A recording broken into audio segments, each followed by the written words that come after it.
melihat juga saudara-saudara penuh dengan sukacita. Amin. Amin. Walaupun banyak masalah, sebenarnya sinuna dami gendoi wa haye sukeri soku baloku. Ya, hewa ai ulewati dan semati hewa ai pamati hewa fadia zalua. Tapi haye sukeri soku baloka. Amin. Amin. Haleluya. Luar biasa. Jadi Tuhan Yesus tidak pernah berubah, tapi kita yang harus setiap hari, Bapak Ibu Saudara, kita harus berubah.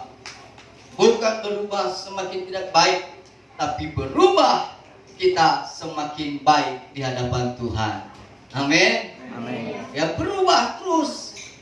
Ya, tapi Tuhan Yesus tidak pernah berubah. Kita yang harus selalu berubah. Yang mau berubah, sama-sama kita katakan amin. Mari kita buka firman Tuhan, saudara, di dalam Kolose 3 ayat ke-23. Kolose 3 ayat yang ke-23. Haleluya. Sama-sama kita membacanya. Satu, sudah dapat? Amin. Kok aminnya beberapa orang? Sudah dapat? Amin. Walaupun nggak bawa kitab ya, aminkan aja. Satu, dua, ya. Apapun yang kamu perbuat, perbuatlah dengan segenap hatimu, seperti untuk Tuhan dan bukan untuk manusia. Amin. Apapun yang kita perbuat, biarlah kita perbuat seperti untuk Tuhan dan bukan untuk manusia. Artinya, Bapak Ibu Saudara, kalau kita renungkan di konteks ini, hubungan antara anggota-anggota rumah tangga. Kalau kita baca, kita awali dengan ayat 18. Bagaimana istri-istri tunduklah kepada suami sebagaimana seharusnya di dalam Tuhan. Dan suami-suami, kasihilah istrimu dan janganlah berlaku kasar terhadap dia.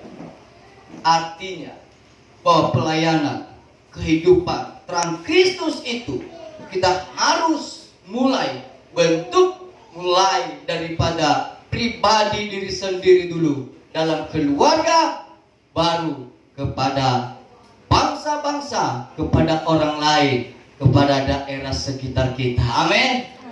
Makanya ayat 23, bagaimana kita bisa melakukan hal demikian.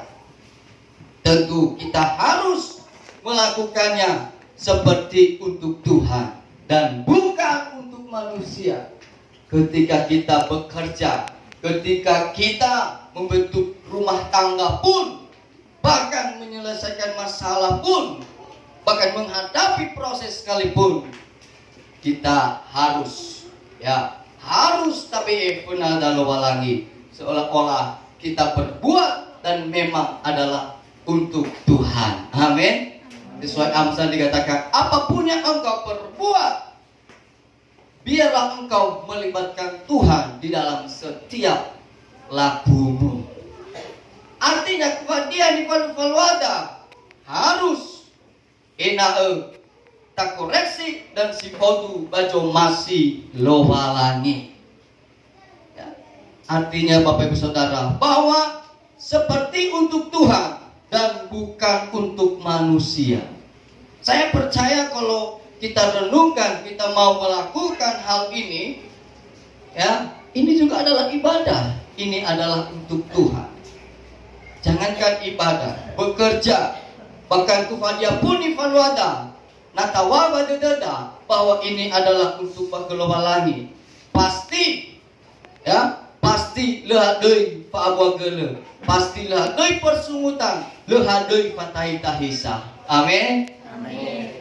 Ada harus tak mulai bak keluarga, harus tak undangi Yesus, harus tak andal keluar lagi bak keluarga, seolah-olah seperti Tuhan dan bukan untuk manusia.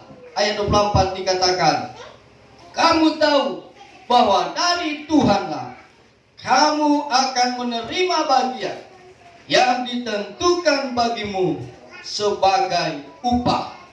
Kristus adalah Tuhan dan kamu hambanya. Jelas firman Tuhan berkata bahwa kita adalah hamba-hambanya. Yang percaya bahwa kita adalah hamba Kristus, angkat tangan. Ya, kita adalah hamba Kristus, kita adalah hamba Tuhan.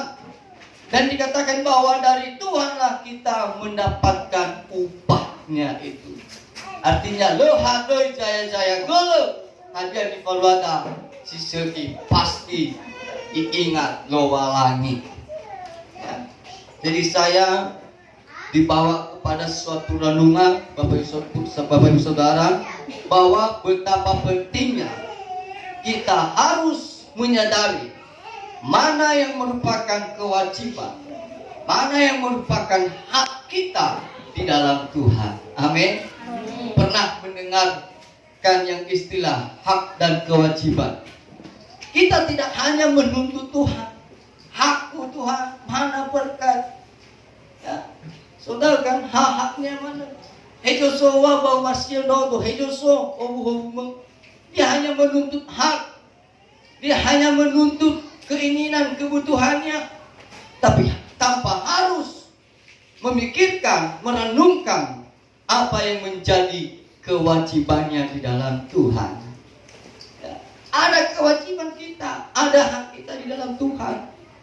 Hak kita adalah menerima warisan kerajaan surga kalau kita sudah melakukan kewajiban kita. Dan saudara pikir bahwa bangsa Israel dibawa keluar oleh Tuhan lewat Musa dari Mesir ke tanah Kanaan, tanah bangsa Israel. Itu tujuannya bukan hanya supaya bebas begitu saja, tapi tujuan lama lagi supaya bangsa Israel pada saat itu mengetahui dan mampu melakukan kewajiban mereka, yaitu beribadah kepada Tuhan. Itu adalah kewajiban. Itu adalah yang Tuhan kehendaki. Dan itu bukan menjadi suatu pilihan, tapi itu diharuskan. Itulah yang harus kita lakukan, salah satu kewajiban. Andoye iramo Israeli baginda tedau. Iye fasi lowalangi lewat ya Mose, bahkan lewat laut berau. Oya rintangan, oya masalah. Dihadapira penyiksaan badanu Misrai baginda tedau. Tapi Tuhan izinkan hana watola iji kelualangi enal sebenarnya baginda tedau.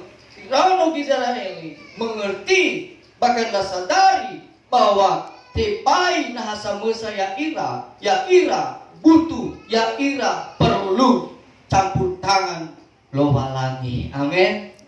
Tapi Rono Israel lo sadar ya, bahkan sampai berapa kali oh ya sito pali tantangan, oh ya sito pali deku-deku ni belowa lagi kera. Tapi sampai ke 10 kali meinoto ibe kera sae wangan raigo lowa lagi ya BSI dodo Firau. Maka Tuhan melepaskan mereka dan melewati laut Teberau. Kenapa? Tidak hanya itulah pertama Tuhan mengizinkan membuka hati Raja Firaun saat itu untuk supaya melepaskan bangsa Israel dari tanah Mesir. Bisa saja pada tulah pertama Tuhan mencama, bahkan Tuhan memerintahkan Raja Firaun untuk melepaskan bangsa Israel tanpa harus melalui tulah kedua sampai tulah ke-10. Pasti bisa, amin. Kenapa? Karena dia adalah Tuhan yang Maha Kuasa.